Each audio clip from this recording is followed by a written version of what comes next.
তো সেদিন পৌষ সংক্রান্তি গেল, তোমরা কে কি পিঠে খেলে জানিও তো। আমি তো কোনো পিঠেই খেতে পারিনি, তাই ঝাল ঝাল করে এই রোলটা খেয়েছিলাম। এত দুর্দান্ত হয়েছিল খেতে, ভাবলাম তোমাদের সঙ্গেও একবার রেসিপিটা শেয়ার করে নিই।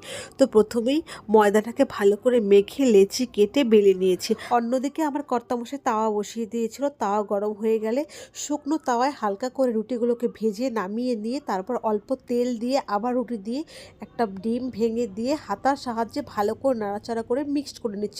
আর হ্যাঁ, এই সময় কিন্তু অবশ্যই গ্যাসের ফ্লেম একদম লোতে রাখতে হবে, না হলে পুড়ে যাওয়ার সম্ভাবনা থাকবে।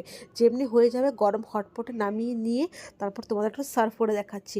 রুটির মধ্যে সাদা নুন, বিট নুন এবং লঙ্কা বাটা, পেঁয়াজ কুচি, শশা কুচি, লেবুর রস, চাট মশলা, সস দিয়ে নিয়েছি। আর তারপর শেষে দিয়েছি কাসুন্দি। এত ভালো হয়েছিল কাসুন্দি দিয়ে, আমি কোনোদিন কাসুন্দি দিয়ে খাইনি, এই প্রথম খেয়েছি। কিন্তু সত্যি দুর্দান্ত হয়েছিল। তোমরাও খেয়ে আমাকে ঝটফট কমেন্ট করে জানিও।